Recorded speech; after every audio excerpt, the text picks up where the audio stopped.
60대 초반의 한 남자가 고급 아파트 거실에 혼자 앉아 있었습니다. 넓은 거실에는 값비싼 가구들이 놓여 있었고 벽에는 유명 화가의 그림이 걸려 있었습니다. 통장에는 수십억 원이 있었고 명품 옷장은 가득 차 있었습니다. 누가 봐도 성공한 인생이었습니다. 하지만 남자의 얼굴에는 미소가 없었습니다. 남자는 휴대전화를 들었습니다. 연락할 사람을 찾았지만 아무도 없었습니다.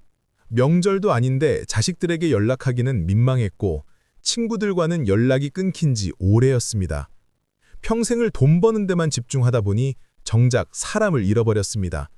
남자는 텅 빈 거실을 둘러보며 중얼거렸습니다. 이렇게 많이 가졌는데 왜 이렇게 외로운 걸까?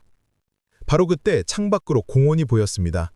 검소한 옷차림의 어르신들이 벤치에 모여 앉아 있었습니다. 도시락을 나눠 먹으며 웃고 떠들고 있었습니다. 값비싼 옷도 입지 않았고 고급 식당도 아니었지만 그들의 얼굴에는 진짜 행복이 있었습니다. 남자는 그 모습을 보며 가슴이 먹먹해졌습니다. 돈은 많은데 나는 왜 저렇게 행복하지 못할까? 그날 밤 남자는 평생을 돌아봤습니다. 친구들의 결혼식을 돈이 아깝다며 빠졌던 일, 가족여행을 업무 때문에 포기했던 일, 동창회를 귀찮다며 거절했던 일들이 떠올랐습니다.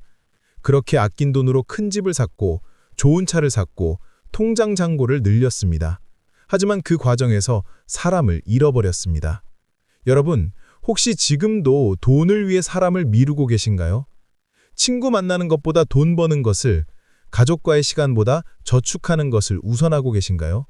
오늘 제가 들려드릴 이야기는 많은 중년분들의 가슴을 울릴 것입니다. 중년의 삶에서 돈보다 사람이 먼저인 이유를 지금부터 말씀드리겠습니다. 끝까지 집중해서 들어주십시오. 이 내용이 여러분의 남은 인생을 완전히 바꿀 수 있습니다. 50대 후반의 박 씨는 평생을 돈을 모으는 데 집중했습니다.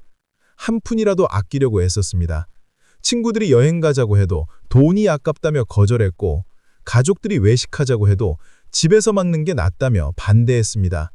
옷도 값싼 것만 샀고 취미 생활도 하지 않았습니다. 오직 저축뿐이었습니다. 박 씨는 목표가 있었습니다. 60이 되면 은퇴해서 모아둔 돈으로 편하게 살겠다는 계획이었습니다. 실제로 60이 되었을 때 박 씨는 상당한 재산을 모았습니다. 목표를 달성한 것입니다. 박 씨는 은퇴했고 이제 편하게 살 수 있게 되었습니다. 하지만 이상한 일이 벌어졌습니다. 돈은 많은데 쓸 곳이 없었습니다.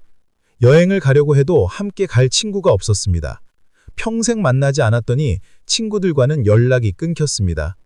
취미 생활을 하려고 해도 무엇을 해야 할 줄 몰랐습니다. 평생 돈만 모으다 보니 취미가 없었습니다. 가족들도 박 씨와 거리가 멀었습니다.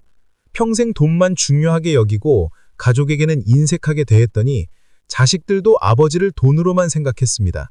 용돈을 줄 때만 찾아왔고 진심으로 대화하거나 시간을 함께 보내려고 하지 않았습니다. 박 씨는 외로웠습니다. 돈은 많은데 행복하지 않았습니다. 박 씨는 동창회에 갔습니다. 10년 만에 나간 자리였습니다. 친구들은 박 씨를 반갑게 맞았지만 동시에 낯설어했습니다. 박 씨가 없는 10년 동안 그들은 계속 만나며 우정을 쌓아왔습니다.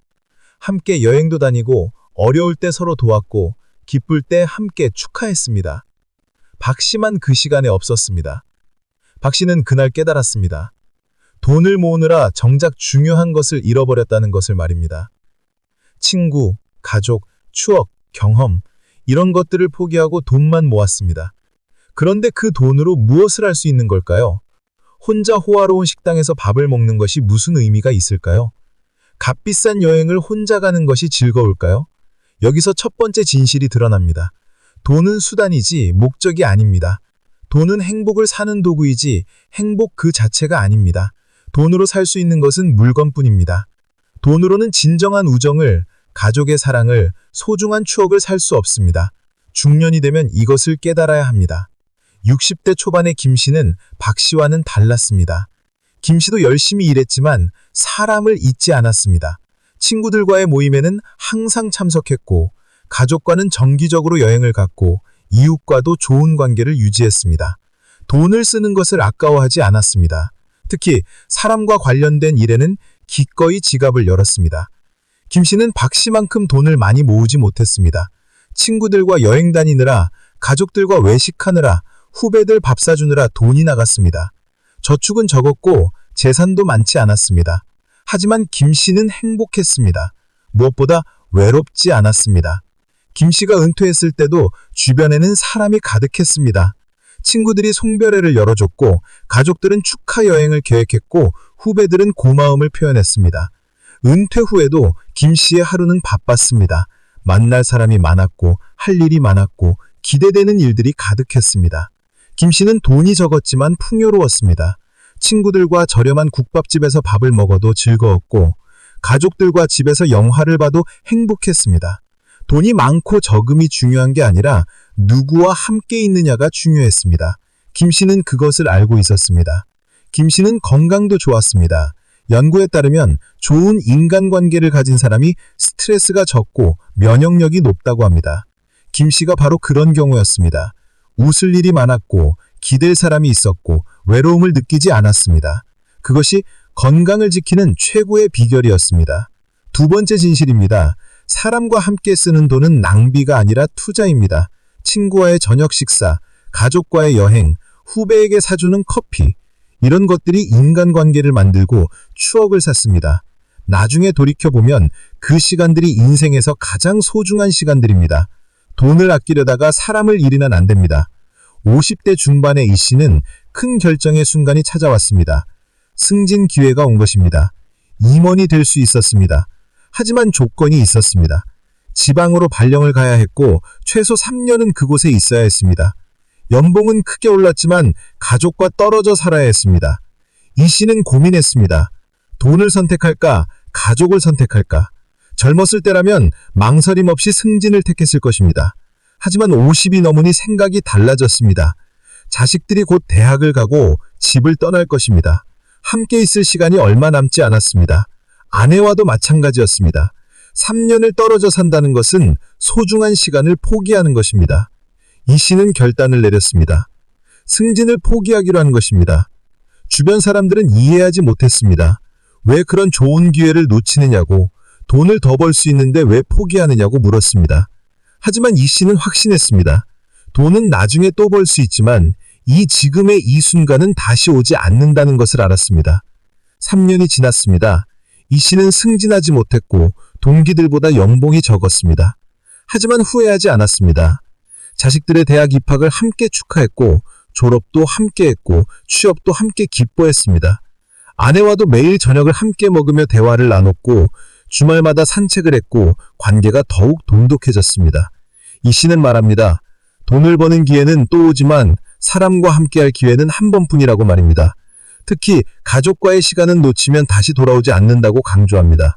승진을 포기한 것이 인생 최고의 선택이었다고 말합니다. 세 번째 진실입니다. 돈을 버는 기회는 다시 오지만 사람과의 시간은 다시 오지 않습니다. 중년이 되면 남은 시간이 얼마 없다는 것을 깨닫게 됩니다. 부모님과 함께할 시간, 자식들과 함께 살 시간, 친구들과 만날 수 있는 건강한 시간, 이런 것들이 유한하다는 것을 알게 됩니다. 돈보다 시간이, 시간보다 사람이 중요합니다. 60대 후반의 최 씨는 병원 침대에 누워 있었습니다. 큰 수술을 앞두고 있었습니다. 최 씨의 병실에는 가족과 친구들이 가득했습니다. 걱정하고 위로하고 응원했습니다. 최 씨는 그들을 보며 생각했습니다. 내가 평생 가장 잘한 일이 무엇일까? 최 씨는 돈을 많이 모으지 못했습니다. 큰 집에 살지도 못했고 좋은 차를 타지도 못했습니다. 하지만 사람에게는 아끼지 않았습니다. 친구가 어려우면 도왔고 가족에게는 사랑을 아끼지 않았고 이웃과도 좋은 관계를 맺었습니다. 그 결과가 지금 병실에 모인 이 사람들이었습니다. 최 씨가 힘들 때 그들이 곁을 지켜줬습니다. 병원비가 부족하면 친구들이 모아줬고 간호가 필요하면 가족들이 교대로 돌봐줬고 외로울 때는 이웃들이 찾아와 이야기를 나눠줬습니다. 최 씨는 깨달았습니다. 평생 사람에게 투자한 것이 가장 큰 재산이라는 것을 말입니다.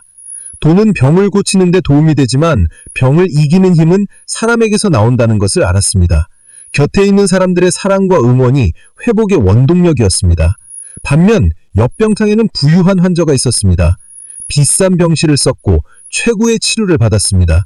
하지만 아무도 찾아오지 않았습니다. 평생 돈만 모으고 사람은 소홀히 했더니 정작 필요할 때 곁에 아무도 없었습니다. 간병인을 돈으로 고용했지만 진심 어린 위로는 돈으로 살 수 없었습니다. 네 번째 진실입니다. 힘들 때 진짜 필요한 것은 돈이 아니라 사람입니다. 물론 돈도 필요하지만 더 중요한 것은 곁을 지켜주는 사람입니다. 평생 사람에게 잘하면 나중에 그 사람들이 당신을 지켜줍니다. 평생 돈만 쫓으면 나중에 혼자가 됩니다. 70대 초반의 정 씨는 인생을 돌아보며 말합니다.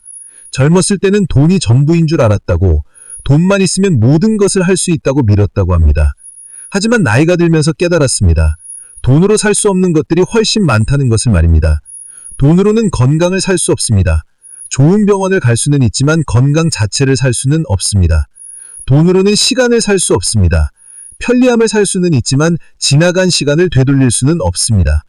돈으로는 사랑을 살 수 없습니다. 호감을 살 수는 있지만 진심을 살 수는